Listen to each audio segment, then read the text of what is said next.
Olá, seja muito bem-vindo e bem-vinda. Esse é o Educação 360. Eu sou Keison Cunha e esse é o espaço para a gente estar discutindo a educação pública, tentando traçar novos olhares para essa área.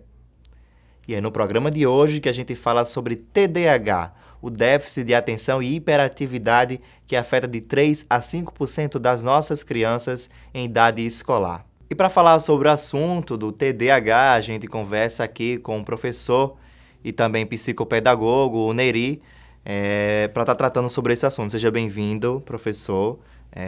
Tratando sobre o que seria, vamos partir do início, né, para os nossos professores.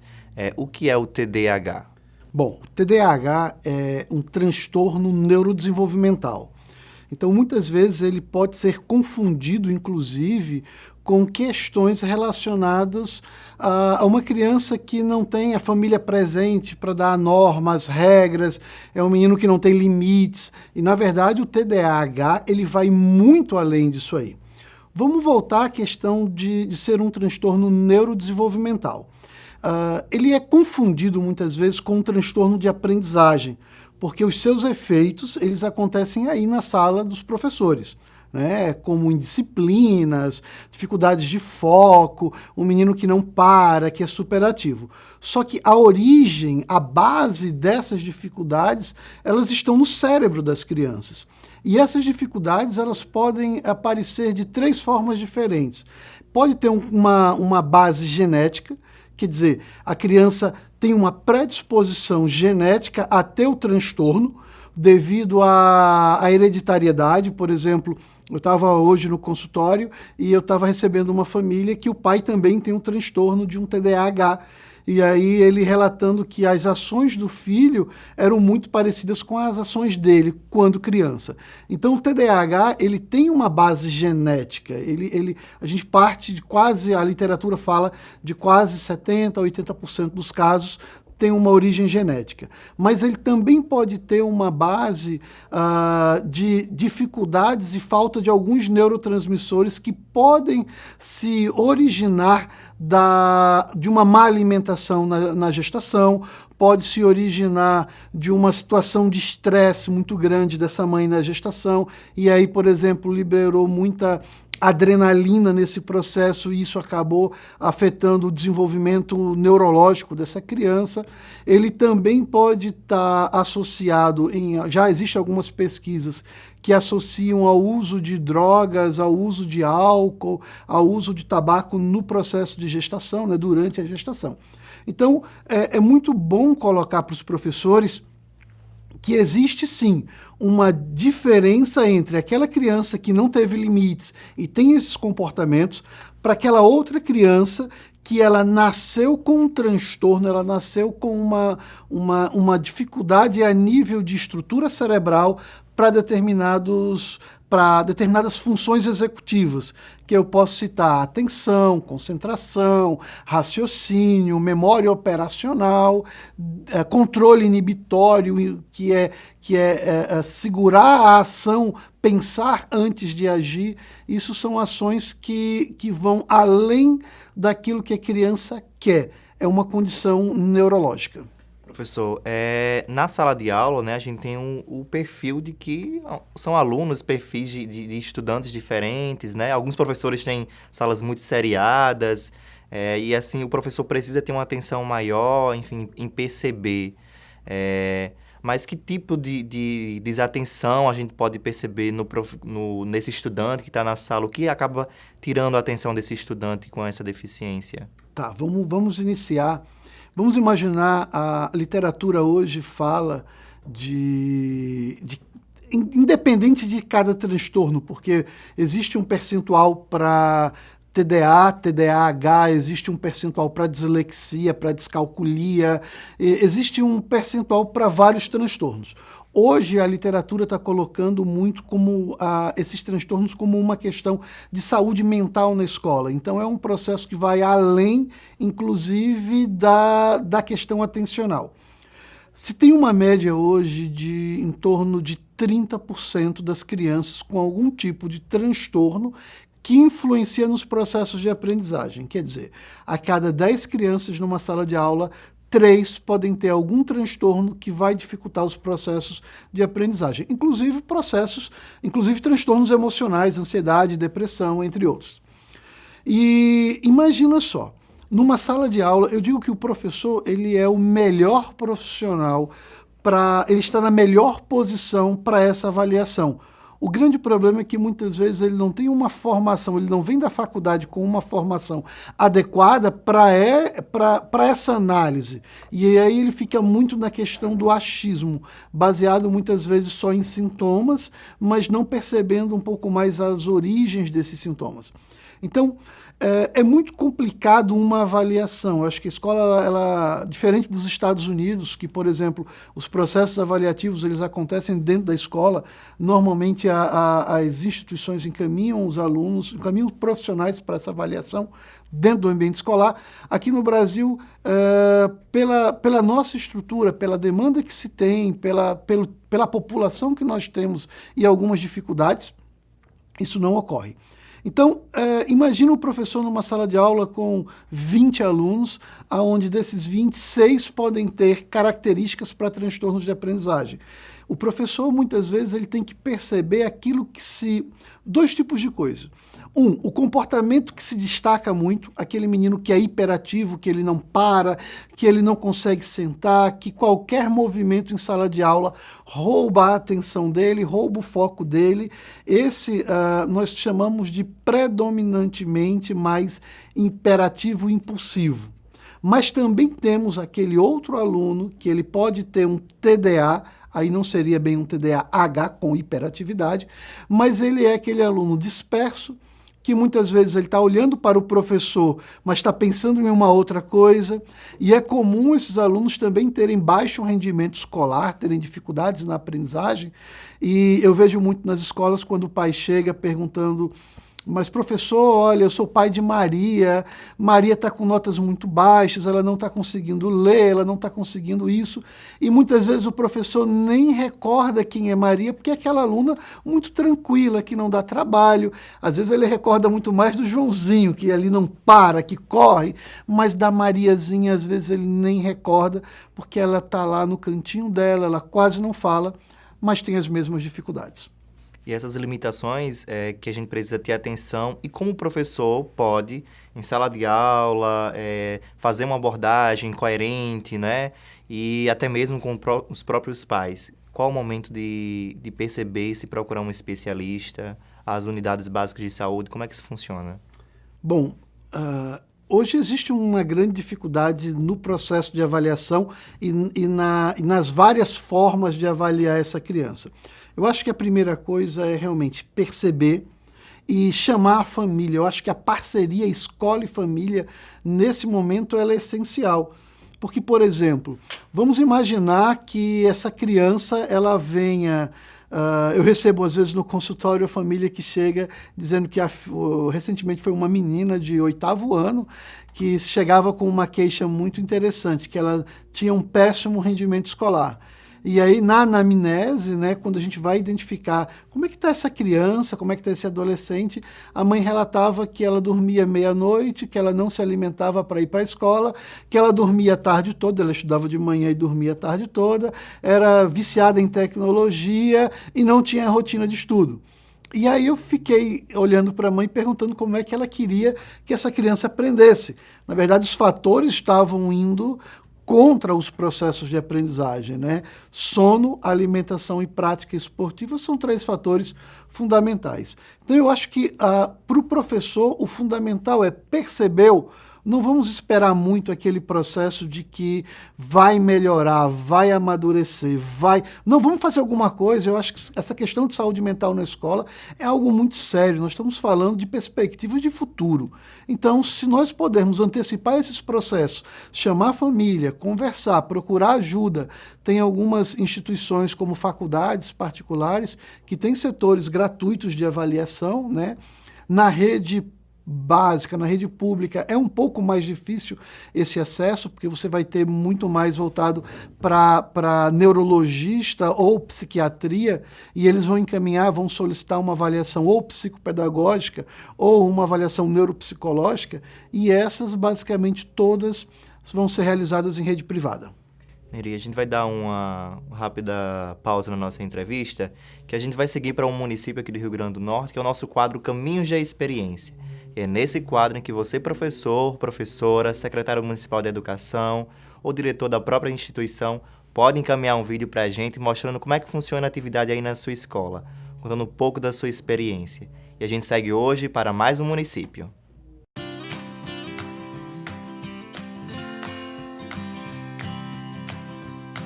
Estamos aqui na escola Ceru, uma escola rural, onde eu, professor Itamar Carvalho, elaboramos um projeto chamado Matemagia. Aqui eu estou trabalhando com alunos do 6º e 7º ano do ensino fundamental, onde eu utilizo a ferramenta da matemática para revelar números, revelar segredos das pessoas, onde eles utilizam somente a matemática como ferramenta pedagógica para o crescimento educacional.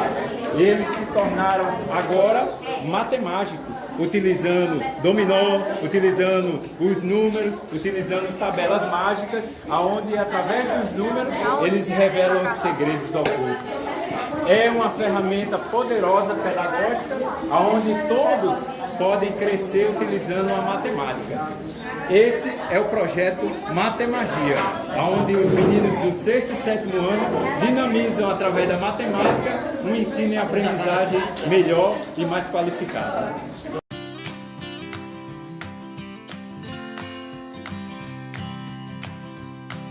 Tá aí mais uma experiência pelo interior do nosso estado. E você pode participar do nosso programa. Encaminha um vídeo pra gente de até 1 minuto, contando um pouco da sua experiência, como funciona aí na sua cidade, na sua escola. Esse vídeo pode ser gravado com seu telefone celular na horizontal, contando como é que é essa atividade. Encaminha pra gente, para o nosso e-mail, que a gente vai exibir aqui no nosso programa. Neri, a gente continua a nossa entrevista aqui. Dentro da sala de aula também existem os vários graus, né, dessa deficiência. A gente, como você tinha mencionado anteriormente, a gente não precisa chegar a situações mais drásticas, né, a níveis mais elevados. Mas como o professor em sala de aula, ele tem que ser um multiprofissional, né? Tem essa situação. O contato com os pais, então, é muito importante quando o professor percebe já esse grau elevado, enfim, do estudante, não é isso? Isso, eu acho que o professor, como eu disse anteriormente, ele está numa posição privilegiada. Ele pode ter até tido pouca formação acadêmica na graduação como pedagogo ou como professor especialista, porém ele está numa posição privilegiada. E aí cabe a ele também, aí vamos dividir as responsabilidades, cabe a ele também buscar mais informações. Atualmente existe uma cartilha de inclusão escolar que foi desenvolvida pelo Ministério da Educação em parceria com diversos órgãos, se eu não me engano, é de 2014 esse documento, com diversos órgãos e associações, Associação Brasileira da Dislexia, a BNEP, associações da neuropsicologia. Então, existe uma cartilha de orientação ao professor para quadros específicos. Então, como trabalhar com crianças com TEA, como trabalhar com crianças com dislexia, como trabalhar com crianças com déficit de atenção. Então, é um documento que está gratuito na internet, né? Existem vários outros também, que o professor pode ter acesso para poder lidar melhor com essa demanda. Porque pode ter certeza, professor, eu sei que é sofrido muitas vezes, tem em sala de aula um aluno que não para, um aluno que não escuta, um aluno que tem dificuldade com regras, tem muitas vezes transtorno opositor desafiante.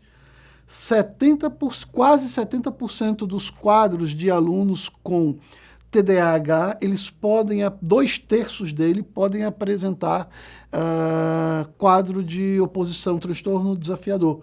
E aí isso pode... Professor, explique pra gente. Transtorno de oposição, transtorno desafiador, ele é aquele aluno, ele traz características daquele aluno que ele não gosta, ele tem dificuldade em seguir normas, em seguir regras. Então, por mais que você diga, olha, agora todo mundo vai para a fila, ele vai questionar. Mas por que eu tenho que entrar na fila? Por que eu vou fazer isso?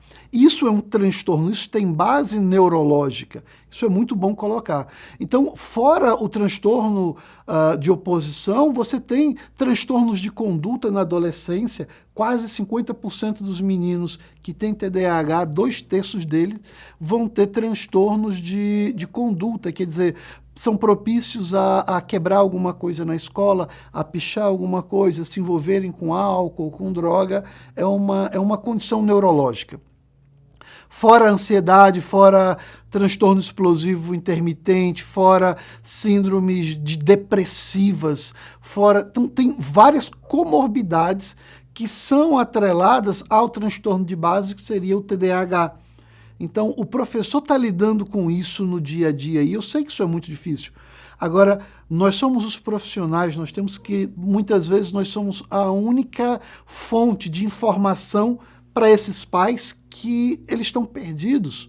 E aí ele vai buscar na escola esse ambiente de segurança, esse ambiente de conhecimento, para poder ter uma orientação melhor do que fazer com o filho. E pode ter certeza, quando eu estou lidando com um caso desse, de um transtorno opositor desafiante, não é castigo, não é palmada, isso não é agressões físicas ou psicológicas que vão resolver o caso. O caso é falar sério mesmo, o caso é ir buscar ajuda profissional, o caso é buscar, muitas vezes, até a medicação, que existe um preconceito muito grande em relação a isso, mas muitos pacientes, por exemplo, pacientes que eu tenho no consultório, quando ele não entra, eles não fazem uso de determinadas medicações, eles não conseguem ficar 2 minutos sentados numa cadeira.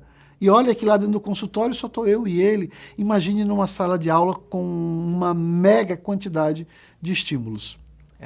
Neri, nessa situação, de que forma a gente pode fazer que essa sala de aula se torne atrativa, se torne um espaço agradável para esse aluno? Vamos começar por uma questão que eu acho que é primordial. A educação, ela não deixa de ser um serviço. Mas ela é um serviço que muitas vezes nós não estamos perguntando para o nosso cliente, que é o nosso aluno, o que ele está achando. No dia que a escola se transformar, no dia que eu transformar a perspectiva do serviço e transformar essa perspectiva do serviço numa coisa prazerosa, no encantamento, eu vou gerar o desejo dele estar em sala de aula. Então, o professor tem muito dessa responsabilidade. Eu estava na semana passada dando uma palestra numa escola pública e uma professora, no final da aula, disse: eu pensei que nunca eu ia voltar a ter esse sentimento. Isso me marcou muito. E eu perguntei qual era o sentimento. Ela disse: o senhor, ela era mais velha do que eu, ela dizia: o senhor despertou em mim o desejo para voltar a estudar. Então, eu acho que isso foi uma das coisas que mais me marcou nessa fala, que é como nós, professores, nós podemos influenciar, inclusive no desejo, nas perspectivas de futuro, na vida do outro. Então, nós não ensinamos, nós transformamos vidas. É aquele processo de que a escola precisa se tornar includente sem ser excludente, não é isso? E transformar as ações, enfim, o ambiente escolar. Mas uma coisa que a gente precisa também deixar clara eu não sei, você precisa me esclarecer também, o déficit de atenção, ele não precisa especificamente surgir na infância, ou ele pode se apresentar durante a trajetória da vida desse estudante, até mesmo no ensino médio? Como é que é isso? Ele tem que surgir na infância. Não existe um transtorno de déficit de atenção adquirido. Se é adquirido, não é transtorno de déficit de atenção, é falta de atenção, talvez por não ter tido as estimulações necessárias. Mas o transtorno de déficit de atenção, ele vai iniciar na infância. É tanto que na avaliação psiquiátrica para esse tipo de transtorno, eles dizem que esse transtorno tem que acontecer ainda na infância, tem que os sintomas durarem mais de 6 meses, e esses sintomas têm que acontecer em 2 ambientes diferentes, por exemplo, casa, escola, ou quando vai a um shopping. Então, existem alguns pré-requisitos a isso. Então, não tem um TDAH adquirido, a gente não pega um TDAH. A gente pode até não ter as habilidades necessárias por falta de estimulação, mas ele é um transtorno que nos acompanha no início da vida até o final da nossa vida. Ele não tem cura. Existem melhoras com estimulação, existem evoluções, por exemplo, aos 21, 22, 23 anos, nós temos uma maior maturação no córtex frontal, né? Funcionamento executivo, então ele vai deixar de ser mais hiperativo, ele vai melhorar a questão motora, mas ele ainda vai entregar o que ele deixava de entregar os trabalhos na escola, ele vai deixar de entregar no trabalho dele. Ele vai perder horário. Então, é um transtorno que acompanha o sujeito por toda a vida. O que vai diferenciar será a maneira como esse transtorno vai aparecer, ou como apareceu na infância e na vida adulta. Mas tem terapia e tem como reverter muitos desses sintomas. Neri, quero agradecer aqui a sua participação no nosso programa, em trazer essa discussão, em esclarecer os professores, né, a comunidade escolar, em princípio, como colaborar e tornar essa pessoa próxima da gente, né, colaborar. Deixo você aí com suas considerações finais sobre esse assunto. Eu agradeço demais o convite a estar aqui falando com vocês e principalmente falando com professores. Eu sou um apaixonado pela educação, apesar de estar mais voltado hoje com pesquisas em neurociência e consultório, mas eu sou um apaixonado por educação e acho que no dia que o professor perder esse brilho no olhar, perder esse desejo, aí sim, quase tudo está perdido. Um grande abraço a vocês. Obrigado, professor, mais uma vez. Conversamos com o Neri, que é psicopedagogo e professor também. E o nosso programa vai ficando por aqui. Você encontra os nossos vídeos nas nossas redes sociais, mais informações também. Você sabe, pode participar do nosso programa, mandando e-mails, sugestões. A gente está sempre aqui construindo o Educação 360. Até o próximo programa, a gente se encontra na próxima semana.